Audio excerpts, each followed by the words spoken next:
कैसे हो आप सब? आज हम चर्चा करने वाले हैं सीटेट सिलेबस 2023 के बारे में। जो सीटेट का फॉर्म आ चुका है, आप सभी सीटेट का फॉर्म भर भी चुके होंगे। कुछ लोग जो है तैयारी करना भी स्टार्ट कर दिए होंगे, लेकिन कुछ लोग अभी बाकी होंगे जो अभी तैयारी करना शुरू नहीं किए होंगे। उनको सबसे पहले सिलेबस के बारे में जानकारी होना चाहिए, ताकि हम कम समय में कैसे अच्छा नंबर ला सकते हैं, या कम तैयारी में यदि आपको सिलेबस की सटीक जानकारी रहेगी तो हम बढ़िया नंबर ला सकते हैं। तो इसी के बारे में आज हम डिटेल में चर्चा करने वाले हैं। चलिए शुरू करते हैं कि जो सीटेट के पेपर में जो नंबर ऑफ क्वेश्चन होते हैं, कितने क्वेश्चन आते हैं, उसके बारे में हम देखने जा रहे हैं। सीटेट के पेपर में 150 नंबर आते हैं, 150 क्वेश्चन आते हैं। एक क्वेश्चन एक नंबर का होता है, इसमें कोई निगेटिव मार्किंग नहीं होता है। इसमें जो समय लगता है 2 घंटे 30 मिनट का समय लगता है, यानी 2.5 घंटे का समय लगता है। परीक्षा के प्रकार क्या है, परीक्षा किस प्रकार से होती है? जो परीक्षा का प्रकार हो सीबीटी मोड है, यानी कंप्यूटर बेस्ड टेस्ट होता है, या ऑप्शनल होता है। तो चलिए हम संपूर्ण सिलेबस के बारे में आपके साथ जानकारी साझा करने जा रहे हैं। सबसे पहले देखते हैं कि सीडीपी यानी बाल विकास एवं शिक्षण शास्त्र से 30 नंबर के आते हैं। भाषा हिंदी से 30 क्वेश्चन 30 नंबर के आते हैं। अंग्रेजी से 30 नंबर 30 क्वेश्चन के आते हैं। इसी प्रकार से गणित से 30 नंबर आते हैं। ईवीएस यानी पर्यावरण अध्ययन से भी 30 नंबर के आते हैं। अब हम सेकंड पेपर के बारे में जान चर्चा करने जा रहे हैं। चाइल्ड डेवलपमेंट एंड पेडागोजी यानी सीडीपी, ये भी 30 नंबर की आती है। भाषा हिंदी हो गया, अंग्रेजी हो गया, इन सब 30-30 नंबर के आते हैं। Science maths and social science, ये आपके ग्रेजुएशन के अकॉर्डिंग जो आपका थर्ड ईयर का सब्जेक्ट होता है। यदि आप साइंस साइड से हैं तो आप मैथ ले सकते हैं। यदि आप आर्ट साइड से हैं तो आप सोशल साइंस ले सकते हैं। उसी के अकॉर्डिंग आप अपने सब्जेक्ट को चूज करते हैं। इन दोनों को मिला के साइंस और मैथ या सोशल साइंस 60 नंबर के पूरे आते हैं। तो अभी तक हमने एक शार्ट रूप में सीटेट का सिलेबस देखा है। अब आगे जो चर्चा करेंगे वो टॉपिक वाइज डिटेल में सिलेबस होंगी। तो अब हम हिंदी के बारे में टॉपिक वाइज सिलेबस के बारे में आपके साथ जानकारी साझा करने जा रहे हैं। इसमें जो सबसे पहले अपठित गद्यांश, एक गद्यांश दिया रहेगा, आप उसको पढ़ करके क्वेश्चन सॉल्व करेंगे। हिंदी वर्णमाला, स्वर व्यंजन, वर्णों के मेल से मात्रिक तथा अमात्रिक शब्दों की पहचान, वाक्य रचना क्या है, हिंदी की सभी ध्वनियों के पारस्परिक अंतर की जानकारी, विशेष रूप से स, ड, ढ, छ, ड़ तथा न की ध्वनियाँ क्या है, ये सा कौन सा है, ये सा किस प्रकार से बोला जाता है, कौन सा सा है, इसके बारे में हम जानकारी आप लोगों के साथ आगे वीडियो में बताएंगे।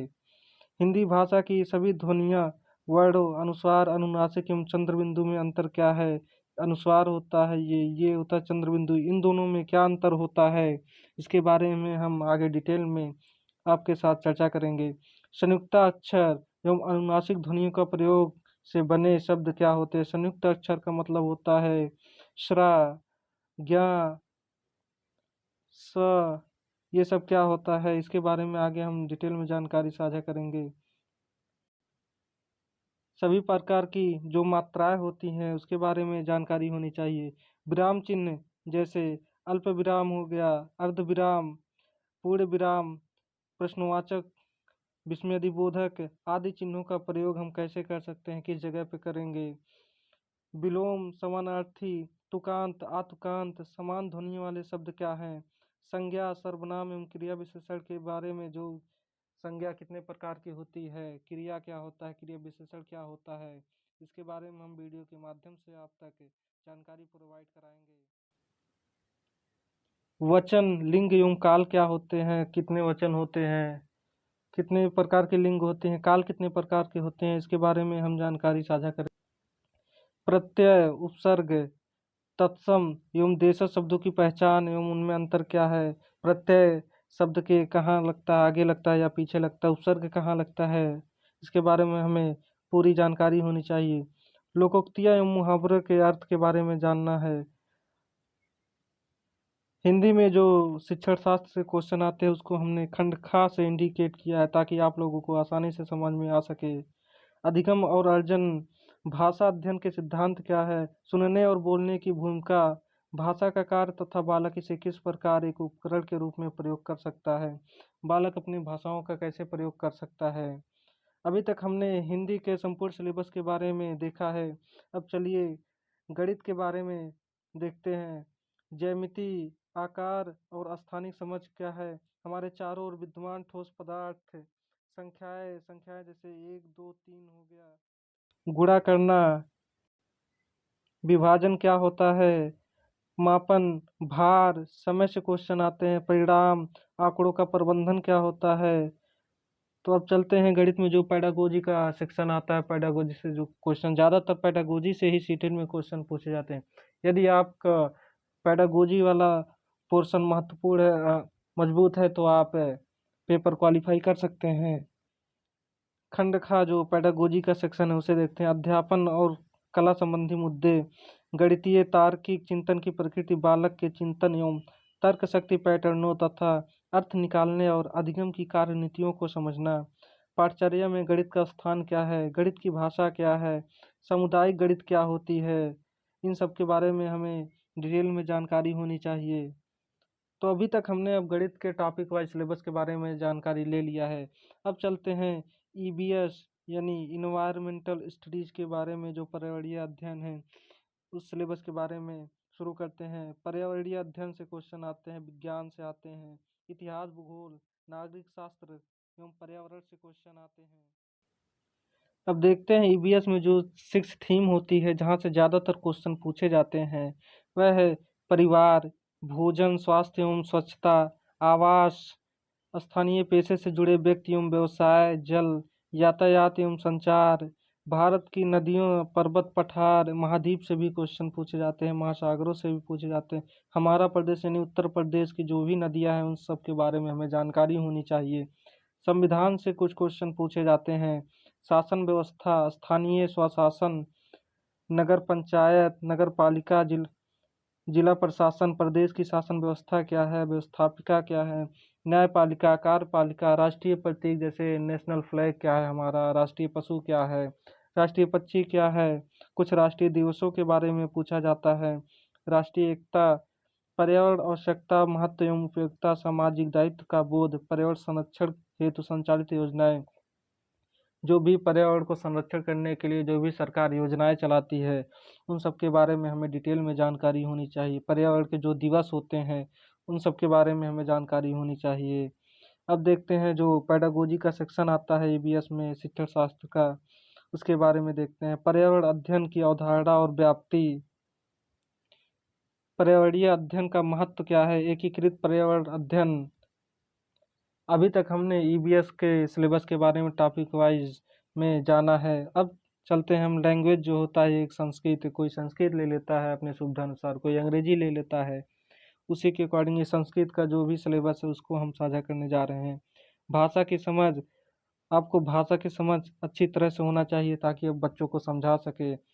अपठित गद्यांश क्या होता है, इसमें भी अपठित गद्यांश से क्वेश्चन आते हैं। एक पैसेज दिया जाएगा आपको, उसमें से छांट करके 2-3 क्वेश्चन दिए जाएंगे, आप उसमें छांट करके अपना आंसर लगा सकते हैं। अंतर्ज्ञान, व्याकरण और मौखिक क्षमता पर प्रश्न आते हैं। भाषा विकास का शिक्षा शास्त्र यानी जो पेडागोजी का सेक्शन है इसमें संस्कृत में, उसके बारे में दिया गया है। मौखिक रूप से और लिखित रूप में विचारों को संप्रेषित करने के लिए एक भाषा सीखने में व्याकरण की भूमिका पर एक महत्वपूर्ण परिपेक्ष। संप्रेषित का मतलब होता है कि हमारे जो भी विचार होते हैं हम एक दूसरे के साथ कैसे साझा कर सकते हैं, आदान प्रदान कैसे कर सकते हैं, वही संप्रेषित होता है। एक विविध कक्षा में भाषा सिखाने की चुनौतियाँ, भाषा कठिनाइयों, त्रुटियों और विकार क्या है, भाषा कौशल, बच्चे भाषा कैसे सीखते हैं, भाषा की समझ और दक्षता का मूल्यांकन करना, बोलना, सुनना, पढ़ना और लिखना, इन सब के बारे में जानकारी होना चाहिए। अब हमने संस्कृत का सिलेबस टॉपिक वाइज कंप्लीट कर लिया है। अब देखते हैं शिक्षक, शिक्षण सामग्री क्या है, शिक्षक पढ़ाने के लिए शिक्षक को क्या क्या सामग्री होनी चाहिए, क्या क्या साधन होने चाहिए। पाठ्य पुस्तक, बहुमीडिया सामग्री, बहुमीडिया सामग्री का मतलब हो गया जैसे इस जमाने में हम सब यूट्यूब के माध्यम से ऑनलाइन देख रहे हैं, यह एक सोशल मीडिया प्लेटफॉर्म है। उसी तरह से प्रोजेक्टर के माध्यम से, रेडियो के माध्यम से हम अपनी जानकारी साझा कर सकते हैं बच्चों के समक्ष। कक्षा का बहुभाषी संसाधन, कक्षा में आपको भाषा को एक संसाधन के रूप में लेना है, रिसोर्स के रूप में लेना है। आपको उसे कभी बाधा नहीं समझना है। आपको कम से कम 2 से 3 भाषाओं की जानकारी होनी चाहिए ताकि बच्चों को आसानी से आसान भाषाओं में आप समझा सकें। तो अब संस्कृत का भी सिलेबस कंप्लीट हो चुका है। अब अगला टॉपिक देखते हैं। अगला टॉपिक है सीडीपी मनोविज्ञान का। इसे हमने कुछ पार्ट वाइज डिवाइड किया है। तो चलिए देखते हैं। Concept of development, its relationship with learning. विकास का संप्रत्यय व अधिगम के साथ संबंध क्या है। प्रिंसिपल ऑफ डेवलपमेंट, विकास के सिद्धांत क्या है। विकास के सिद्धांत को किसने प्रतिपादित किया है, किसने दिया है, इन सब के बारे में जानकारी होना चाहिए। हेरिडिटी एंड इन्वायरमेंट, आनुवंशिकता एवं वातावरण, बहुत ही इम्पोर्टेंट टॉपिक है ये, आनुवंशिकता एवं वातावरण। सोशलाइजेशन प्रोसेस, समाजीकरण की प्रक्रिया, बच्चा समाज से किस तरह से इंटरेक्ट करके सीखता है, किस तरह से बच्चा समाज में अपने आप को ढाल सकता है।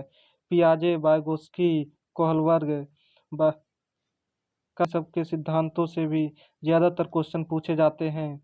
Child centred and progressive education, बाल केंद्रित एवं प्रगतिशील शिक्षा। आपको महत्वपूर्ण मानना है, सेंटर में रख के आपको शिक्षा देनी है बच्चों को। कॉन्सेप्ट ऑफ इंटेलिजेंस, बुद्धि का संप्रत्यय, बुद्धि का सिद्धांत किसने दिया, इसके बारे में आपको डिटेल में पढ़ना है। मल्टी डायमेंशनल इंटेलिजेंस, बहुआयामी बुद्धि का सिद्धांत किसने दिया है या कितने प्रकार की होती है, इन सब के बारे में आपको डिटेल में वीडियो प्रोवाइड की जाएगी। इसलिए आपको यह अगर पसंद आता है तो चैनल को लाइक और सब्सक्राइब जरूर कीजिएगा। लैंग्वेज एंड थॉट, भाषा एवं विचार क्या है। Gender as a social construct, लिंग एवं सामाजिक संरचना क्या है। इंडिविजुअल डिफरेंस, व्यक्तिगत विभिन्नताएं। जैसा कि आप लोग जानते हैं कि हर व्यक्ति की अपनी अलग अलग विभिन्नताएं होती हैं, सबके अंदर अलग अलग क्वालिटी और स्किल होते हैं। सभी व्यक्ति एक समान नहीं हो सकते हैं। School based assessment and CC, सतत एवं व्यापक मूल्यांकन, जो असेसमेंट किया जाता है उसके बारे में, कैसे हम बच्चों का असेसमेंट करेंगे उसके बारे में हमें जानकारी होना चाहिए। अब देखते हैं सेक्शन नंबर 2, ये पैडागो सीडीपी का ही पोर्शन है जो हमने 5 नंबर में डिवाइड किया है। Concept of inclusive education and CWSN, समावेशी शिक्षा, बहुत ही महत्वपूर्ण टॉपिक है। समावेशी शिक्षा, यहाँ से हमेशा क्वेश्चन आते हैं। Addressing learner from diverse background, including disadvantage and deprived, वंचित समूह एवं विभिन्नताओं वाले बच्चे, जो वंचित समूह के बच्चे होते हैं जिनमें कुछ डिसेबिलिटी या कुछ पिछड़े वर्ग के बच्चे होते हैं, जो जिसे इन सबके कमियों को हम कैसे जान सकते हैं, कैसे समझ सकते हैं। Addressing the needs of children with learning difficulties impairment, अधिगम अक्षमताओं वाले बच्चों के बारे में हम कैसे जान सकते हैं, उनको क्या क्या डिसएडवांटेज हैं, हानियां हैं, इम्पेयरमेंट हैं, डिसऑर्डर क्या है, कैसे हम उनको सुधार कर सकते हैं, उनके बारे में हमें जानकारी होनी चाहिए। Addressing with talented creative specially learners, प्रतिभाशाली रचनात्मक एवं विशेष आवश्यकता वाले बच्चों के बारे में हमें जानकारी अच्छी तरह से होनी चाहिए कि हम उनको किस तरह से संसाधनों का उपयोग करके उनको, और आगे यदि वह प्रतिभाशाली बच्चा है तो उसको हम अलग नहीं रख सकते हैं, अलग से अ, उसको हम समावेशी शिक्षा के अंतर्गत ही शिक्षा प्रोवाइड कराएंगे। अगला सेक्शन नंबर 3 जो है ये भी सीडीपी का ही पार्ट है, इसलिए हमने 10 नंबर में डिवाइड किया हुआ है। लर्निंग पेडागोजी, अधिगम एवं शिक्षण शास्त्र क्या है। How children think and learn and why children fail, चिंतन एवं असफलता के कारण क्या है। Learning as social activity and motivation, अधिगम व प्रेरणा, हम बच्चों को किस प्रकार से, कई तरीकों से कैसे सिखा सकते हैं, हम बच्चों को किस प्रकार से मोटिवेट कर सकते हैं। अल्टरनेटिव कंसेप्शन एंड एरर, वैकल्पिक अवधारणाएं एवं बच्चों की त्रुटियां। बच्चे जो भी गलतियां करते हैं उन्हें करने दीजिए, आप डांट फटकार लगाकर उनको कोई दंड नहीं दे सकते हैं। उन वो अपने गलतियों से ही सुधार करेंगे, सीखेंगे। बच्चों की गलतियां ही बहुत ही महत्वपूर्ण है सीखने में। तो चलिए, आज हम सीटेट के सिलेबस के बारे में पूरी तरह से जानकारी आपके साथ शेयर किया है। यदि आपको यह समझ में आया हो तो लाइक और सब्सक्राइब जरूर कीजिएगा। और वीडियो अच्छी लगे तो आप कमेंट करके बताइएगा, ताकि हम आगे वीडियो कंटिन्यू कर सकें। धन्यवाद।